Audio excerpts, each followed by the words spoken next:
So, ayan na guys. Ito na yung chicken afritada.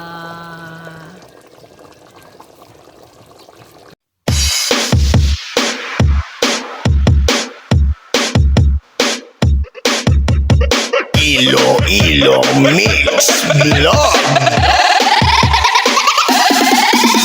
Nandito na ngayon ang Team Vertex. Totoo ito at hindi lang chismis. Halos lahat ng grupo dito OFW.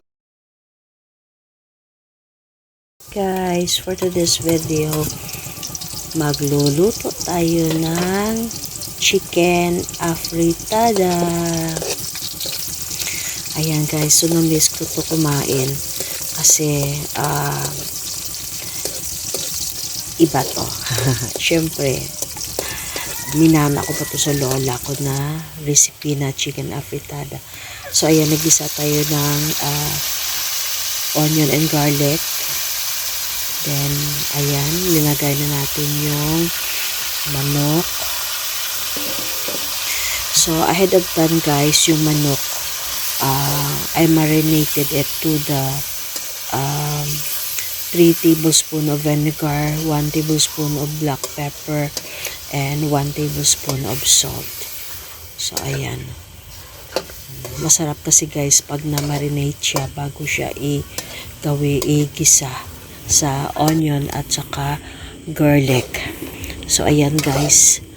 Hinahalo-halo ni Cupcake yung chicken. Ayan. Ayan. So, masarap yan guys. Tingnan nyo. Ayan. Ayan. So, madali na siya mag-simmer. Ayan. Kunin na talaga natin yung katas ng chicken. Ayan. Mas mabuti kasi pag iginisa mo ng maigi. Ayan. Para hindi siya malangsa. At syempre, at lalo siyang babango. Ayan. So, syempre, habang nagsisimmer yung chicken at ikinigisa siya sa onion and garlic, lagyan natin siya ng patatas. Ayan. Lagyan natin siya ng patatas. So, kung nakita nyo guys, hindi ako naglagay ng mga asin o tsaka pepper kasi, di ba sabi ko na marinate na siya. Marinated na yung chicken. So, di na siya kailangan dagdagan pa ng kung ano. Ayan, lagay natin yung patatas. Dinamihan ko yung patatas guys. Kasi gusto ko yan. Kasi pag madami siyang patatas, lalo siya naging creamy yung sauce ng chicken. Ayan, so halo-halo natin siya. Ayan. Halo natin ng kaunti.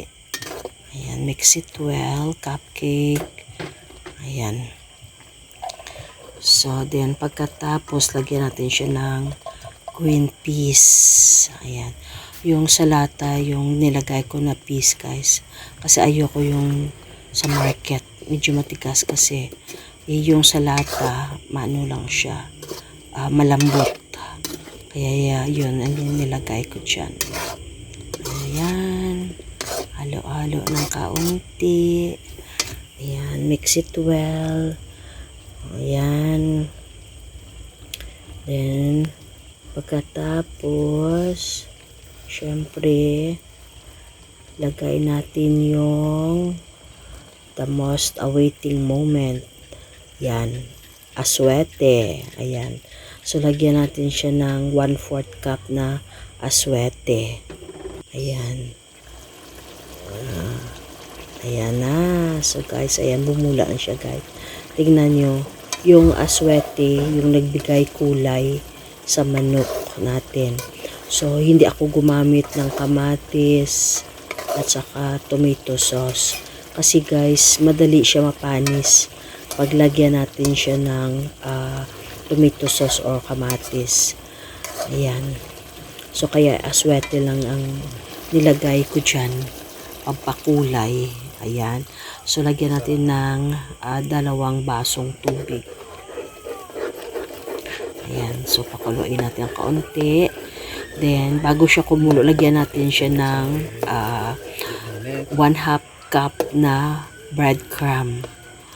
Ayan. Yung breadcrumb, guys, pag wala kayong breadcrumb, pwede rin bili kayo ng biskotso sa tindahan at dikdikin nyo na lang pino-pino at ilagay dyan. Ayan. Ayan. Mabango siya kasi, guys, pag breadcrumb ang inilagay mo instead na using of cornstarch. Ayan, nakita ko kasi, guys, pag may fiesta sa farm, yan ang ginagamit ng mga nagluluto. Kasi masarap siya at mabango. Ayan. Kumukulo na siya, guys. Ayan, kulo-kulo lang ng kaunti. Ayan. Ang sarap na. At ang bango-bango pa. Ayan. Okay, lagay natin yung bell pepper. Ayan, bell pepper, pampakulay. Ayan, buhay. Pulang-pula yung pepper ko. Buti may available subon ngayon na merong bell pepper na available. Kasi dati, guys, sobrang mahal talaga ng kilo ng bell pepper. So ngayon, medyo mura na siya ng kaunti. Ayan. Ayan, so diba? Bango na siya, guys. Ang sarap-sarap na. Ayan. Bango-bango. Thank you for watching, guys.